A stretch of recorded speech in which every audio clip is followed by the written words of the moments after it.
de contenção de cheia. Fizeram um estudo dos locais mais adequados que precisa desse reservatório para, à medida que chove, isso enche e aos poucos vai esvaziando.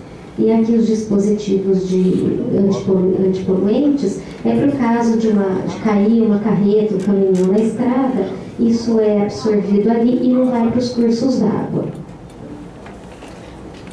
Quanto ao zoneamento, muita coisa de zoneamento foi atualizado nessa região. Eu falo atualizado porque boa parte do que foi alterado foi justamente para adequar a situação que já existia no local.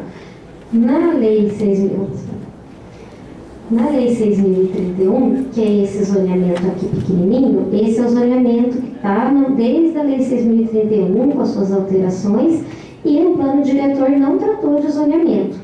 Tá? O zoneamento foi lá no plano diretor, olha, não vamos mexer em zoneamento no plano diretor, vamos falar de zoneamento nos planos locais. Então, esse é o zoneamento válido desde então. Vocês podem ver tudo que é azul, o tom mais escuro, mais claro, é industrial.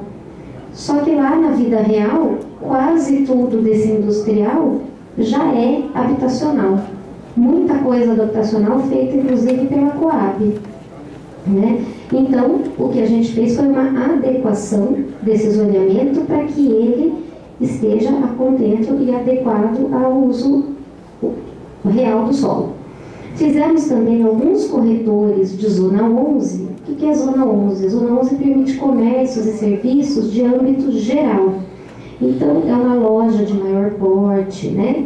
Uma coisa que abrange não só aquele comércio de bairro, mas também de outras regiões do município. Então, comércios de um porte maior, foram criados os corredores em pontos em que a gente, nas vistorias, verificou que já existiam comércios desse porte, para evitar que a população precise, para qualquer coisa, se dirigir até o centro. Né? Então, é a mescla de usos que a gente sempre tem procurado buscar ao elaborar nossos planos locais.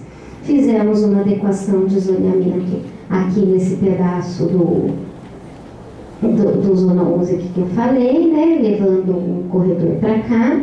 Aqui também, aqui é o Padre Anchieta, fizemos um corredor aqui no Padre Anchieta, fizemos um corredor aqui no Jardim Boa Vista, no Parque Boa Norte, no Parque Boa Norte. E aqui também fizemos um ajuste de zoneamento ao longo da linha férrea para adequar o uso existente no local. Todas essas adequações, aqui, por exemplo, era tudo industrial, como pode ver aqui, e aqui a gente adequou porque já tem loteamentos e tudo mais por lá.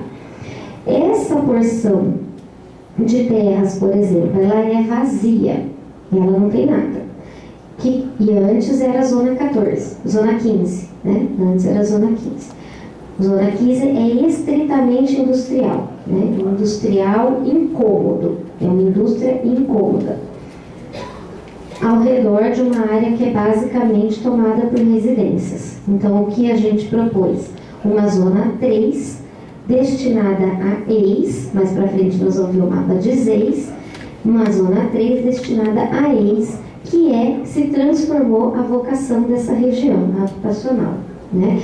Considerando ainda que nós vamos ver que a gente tem várias áreas aqui de habitação nas margens dos trilhos da ferrovia, que serão removidas dali, então precisamos de áreas de ZEIS para receber essas pessoas, para que elas não tenham que morar para longe de onde estão habituadas. Aqui as diretrizes viárias, como eu falei lá no começo, é a região mais sem conectividade com a cidade do município. Hoje, para chegar nessa região, você, com exceção da Aladino Selme, você só acessa por rodovias. Não tem outro acesso, né? Então, nós estamos propondo toda essa gama aqui de diretrizes viárias para garantir a conectividade. Não só para o transporte particular, mas também para o transporte público, que é uma coisa super... A população falou muito sobre isso nas nossas reuniões, que o ônibus fica 2 horas dando voltinha por lá, porque ele não tem por onde passar. Aqui são as ZEIs de regularização, que que são os EIs de regularização? Os EIs são as zonas especiais de interesse social. Então, nós temos as EIs de regularização, que são destinadas a regularizar ocupações, e as EIs de indução, que são destinadas a criar moradias desse padrão para recepcionar tanto a demanda atual quanto futura desse tipo de habitação. As EIs de regularização colocada não significa que tudo que está ali vai ser regularizado. Significa que vai ter um processo de regularização feito pela SEAB, que pode ter remoção ou não, parcial ou não, né? Então, aqui são as nossas EIs de regularização. As áreas em amarelo são os loteamentos clandestinos e irregulares. As áreas em abóbora mais escuros são as favelas e ocupações.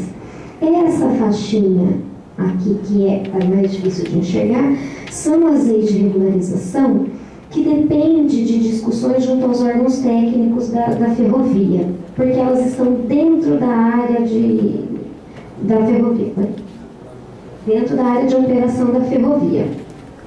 Então, a gente precisa de uma discussão mais profunda com eles para discutir o que acontece com essas moradias.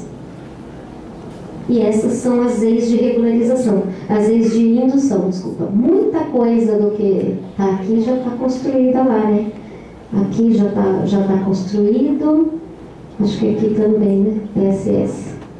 Já tem coisa que já está construída, porque pelo plano diretor, hoje, qualquer local da Macrozona 9 pode receber as EIs, né? Empreendimentos habitacionais de interesse social.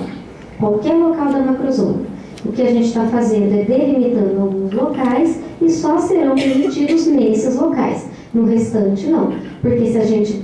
É importante a gente dosar isso também, né? As EIs, elas deixam a área mais adensada, né? Ela permite um adensamento maior. Então, isso tem que ser muito regrado também, né? É a mescla de atividade, de uso e ocupação do solo novamente. Nem muito EIs, nem muito comércio, nem muita indústria. Um pouco de cada, para a gente garantir essa diversidade, deixando assim essa região um pouco mais autônoma em relação ao centro. Hoje, nessa região, somente essa área do Padre Anchieta é que tem um subcentro e que as pessoas utilizam muito. O restante é bem carente dessa mescla de usos. Estamos também colocando outro instrumento urbanístico do Estatuto das Cidades, que é o parcelamento de utilização e edificação compulsórios nessas áreas roxinhas. O que é isso? Significa que, se a pessoa não for edificar,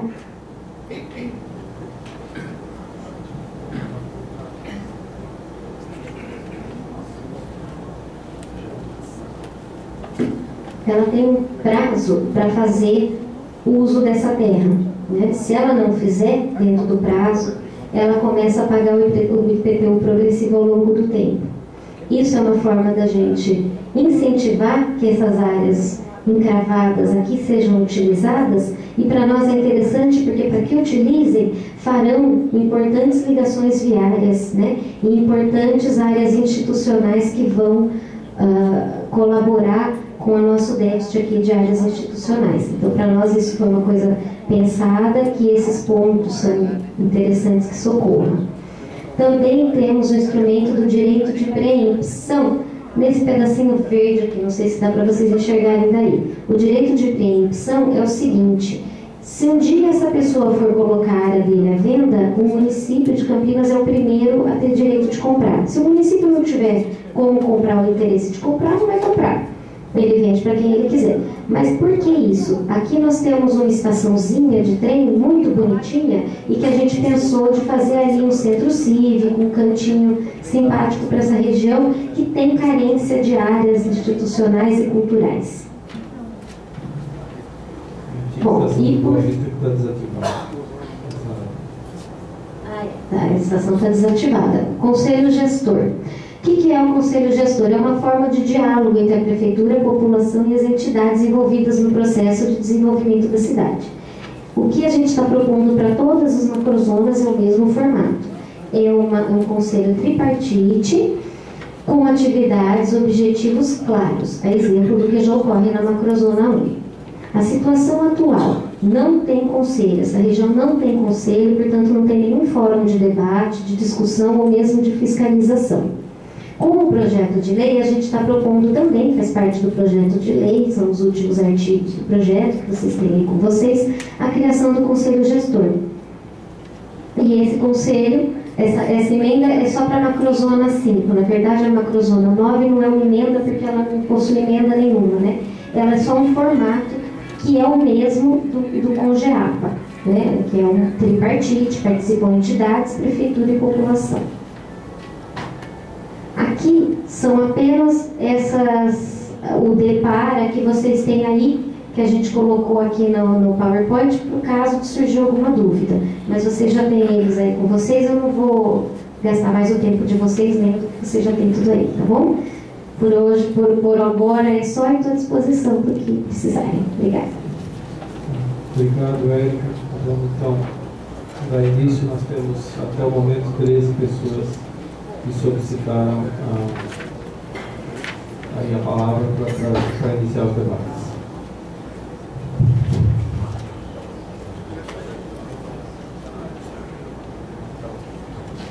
Bom, pela regra da audiência, a gente tinha até a primeira meia hora para se inscrever, né?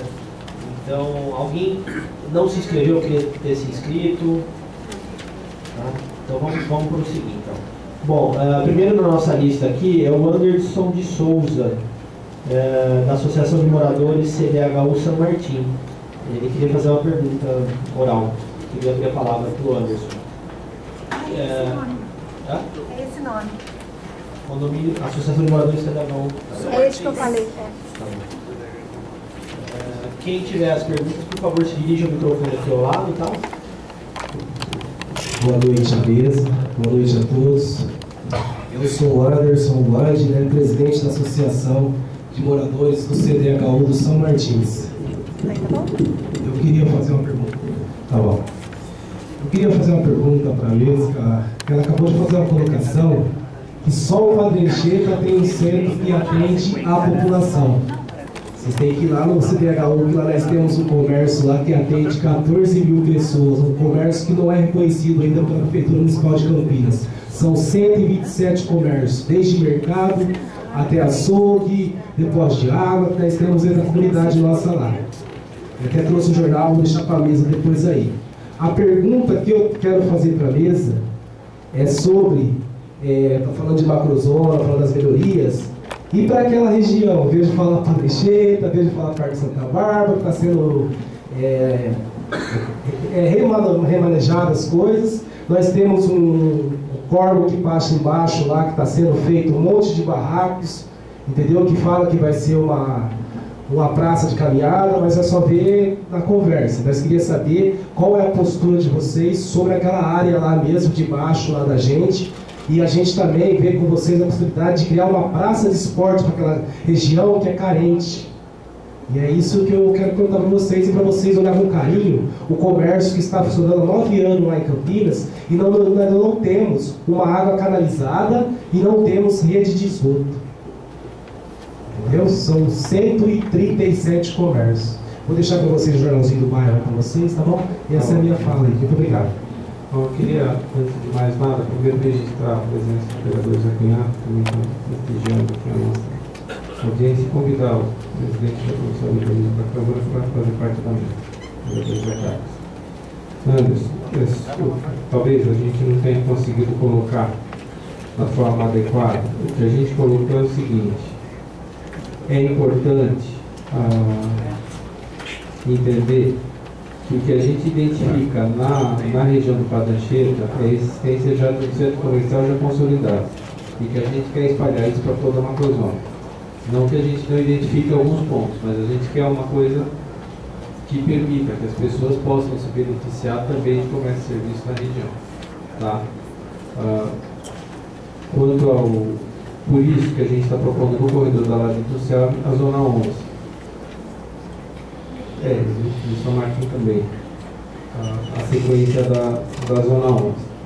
Também na construção, da duplicação do Amarais na Laje Industrial, que também está sendo construída já com uma ciclovia. Lógico que a obra está em andamento, essas melhorias estão vindo.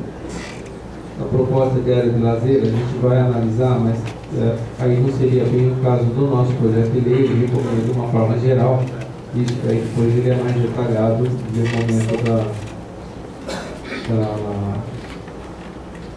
da implantação das obras realmente.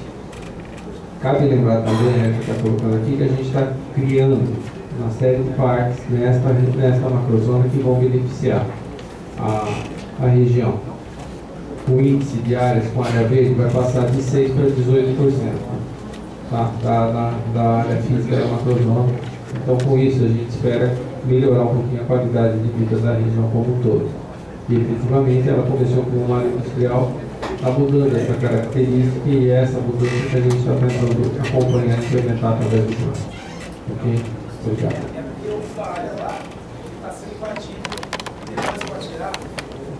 Não, com certeza.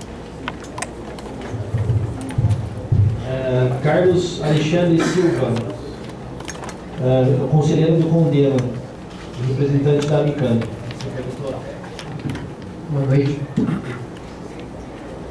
Primeiro, parabenizar aí o processo todo, que está ficando bem mais transparente, participativo, né? Campinas está merecendo isso. E eu tenho, na verdade, assim, mais a título do que foi analisado as propostas para essa macrozona, pois nós vamos ter representantes da Abicam que vão falar com mais detalhes sobre a posição da Abicam nesse sentido. A minha contribuição vem mais como membro do Condema e a Abicam ela vem desenvolvendo um trabalho hoje voltado para a questão de cidades sustentáveis. Então não é porque somos construtores, empreendedores que nós não estamos preocupados. É síntese e tema principal, inclusive, da Rio Mais 20, e a gente quer trazer e contribuir todos os trabalhos que estão sendo feitos em parceria com a ONU no desenvolvimento dos projetos e dos novos programas para aplicação nas cidades, com verbas internacionais, inclusive, e obrigações dos governos federativos e regionais, trazer essa contribuição dos empreendedores com a visão de construção sustentável e urbanidade, né?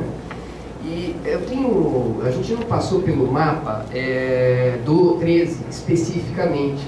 A doutora arquiteta, a Érica, se referiu no estudo da equipe de meio ambiente com relação à estrutura de proteção de recursos hídricos referente àquele perímetro onde a gente tem a Dom Pedro com a interseção junto da Anhanguera. No mapa 13, a gente tem ali aquela área de alto risco, no caso de acidentes com caminhões transportando resíduos perigosos ou produtos químicos. Eu gostaria de colocar como sugestão que, junto do plano, necessariamente, houvesse um debate no Condema com a Defesa Civil e a CETESB também, para que estivesse anexo o plano de contingência, já que nós temos recursos hídricos importantes ali na região, né? E como existe o projeto também das marginais da Dom Pedro e também a melhoria, no caso da Anhanguera, que esses projetos já atendessem as barreiras físicas que já existem hoje tecnologicamente, para evitar que, no caso de um acidente, isso venha a contaminar e seja mais uma ferramenta importante aí de contenção, né? Isso a gente pode debater lá no Condema, junto da Defesa Civil, e a CETESB também tem um plano importante nesse sentido. A outra contribuição, secretário, que eu queria colocar aí também é o seguinte: nós temos os projetos de corredores ecológicos, parques lineares, que estão um total de 11 nessa macrozona, fora as outras macrozonas, né? A gente vê que foi um trabalho bastante inteligente da parte do meio ambiente. Eu gostaria de entender depois como que a operação urbana vai integrar também a composição com esses corredores ecológicos, que isso é muito importante. Em São Paulo é um fator preponderante para que não se imploda depois nessas áreas verdes, né? Mas principalmente com relação a isso, e às EIs, que é as favelas, Campinas detém um dos maiores parques universitários, né? E é uma das maiores cidades da América do Sul. Haveria a necessidade de se ampliar, da parte da prefeitura, a contribuição da participação da sociedade em concursos públicos para os parques lineares. Todas as grandes cidades do planeta fazem isso. E aqui nós temos um campo importante, tanto de profissionais bastante aí reconhecidos, como também das universidades, que possam vir a contribuir, até pelo fato mesmo da prefeitura ter uma restrição de quantidade de pessoas para poder operar esses projetos num tempo hábil e mais ágil. Essa é mais uma sugestão nossa. Obrigado. Obrigado, Carlos. Com relação ao plano de contingência, o próprio projeto de lei, ele prevê a criação de dispositivos de controle, que isso inclusive já foi apresentado à Artesp e às concessionárias, a Rota das Bandeiras, que opera o corredor ao Pedro, e a autopista que opera o corredor Anhanguera. A proposta é que da construção das marginais já se implemente dispositivos de contenção, barreiras físicas para contenção de vazamento por causa de eventuais incidentes com caminhões de produtos perigosos. Tá? Esse trabalho, inclusive, foi um trabalho que foi recepcionado pela Secretaria do Meio Ambiente, foi um trabalho elaborado em matéria de um trabalho da Unicamp. Foi feito um mapeamento dos pontos de risco no ciclo infantil. Então, isso está contemplado. O que a gente precisa entender é o seguinte: isso aqui é um plano, ele dá as diretrizes gerais e ele depois ele será detalhado. E aí caberá mais à Secretaria do Meio Ambiente implementá-lo. O fundamental é que a gente deixe de sair do campo da ideia e passe efetivamente ao campo da sua implementação, e por isso é importante a conversão disso em lei. Mas a proposta está recepcionada como uma diretriz aqui ambiental do plano. Com relação a áreas verdes, também vale a mesma coisa. Eu preciso criar os parques por lei. Então eu estabeleço o limite físico do parque e aonde o plano vai chegar é nesse ponto. Evidentemente, acho que a ideia é bastante interessante da gente depois promover concurso e tudo para sua efetiva implementação. Tá? Ou por parcerias, ou por apoio de alguma verba do Ministério do Meio Ambiente ou de parceria com empresas, para que a gente consiga efetivamente sair da proposta física do limite dos parques e passar para a coisa prática de termos implementados.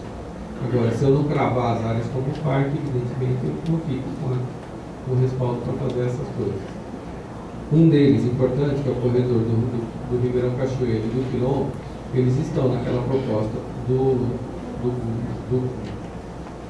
de remoção daquelas transferências daquelas famílias que estão na beira do quilombo em área de risco, são em torno de 400 e poucas famílias, que estariam sendo transferidas. Isso já está em ação, que é uma parceria do governo do Estado e do governo federal com os municípios da região metropolitana, que visa o controle de cheias do Ribeirão do Quilombo. E aí dá aquelas dois dispositivos de controle de cheia, que um está na Fazenda Chapadão e outro na Fazenda Santa Elisa, que foram apresentados aqui, que fazem parte do plano. Então aí nesse ponto a gente já estaria, com esta verba, à medida que você transfere, você já estaria recuperando as áreas de preservação permanente. Isso está previsto no objeto da verba, mas o interessante é daqui que o corredor paulista, que eu integro a Mata de Santa Genebra, a região do Capivari lá embaixo, através do Boa Vista, quer dizer, tem um complexo de parques que interliga tanto a bacia do Atibaia ali em cima com a bacia do Capivari lá embaixo, tá? Através do Ribeirão, através do sabe? Na Boa Vista. Então, o que precisa realmente é passar do campo da ideia para o campo da efetiva implementação. Mas, evidentemente, fica anotado aí a proposta, que acho que é bastante interessante. Rodrigo Nascimento Polo, da ESC Produtos Químicos do Brasil Limitado.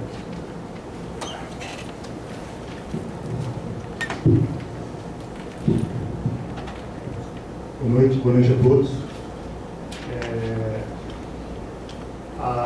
Eu sou gerente de fábrica na ASK. Né?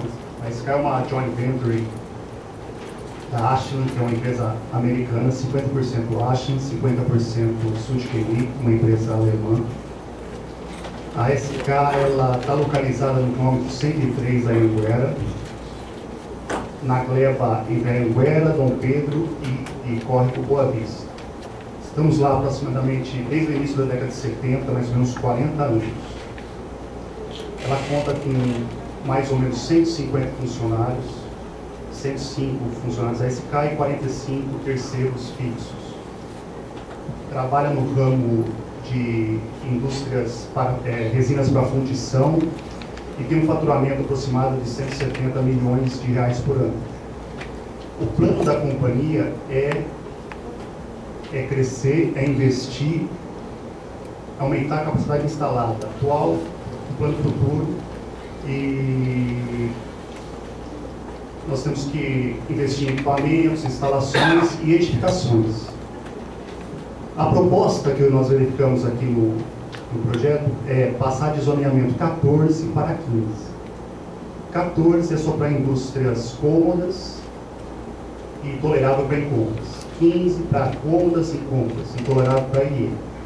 Nós vamos continuar com o mesmo problema porque nós estamos classificados atualmente como IE, indústrias especiais. Então eu queria ter uma proposta, uma alternativa, solicitar para vocês alguma alternativa para que a empresa consiga investir, continuar investindo em Campinas.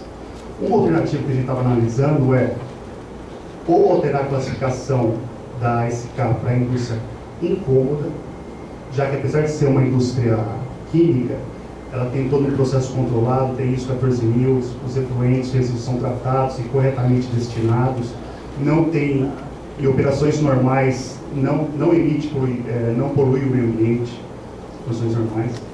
Então, elas sendo classificadas como II, né, indústria incômoda, ela estaria adequada para a zona 15. Ou então mudar para a zona 16 e a gleba onde nós ficamos, ela se caracteriza como se fosse um distrito industrial. Eu queria ver alguma alternativa para a gente continuar investindo lá. Rodrigo, a proposta, quando foi construído esse plano, na verdade, todos os planos locais de gestão, a gente já está tentando de alguma forma fazer um estudo que preveja já uma alteração também futuramente da lei de uso e ocupação do solo.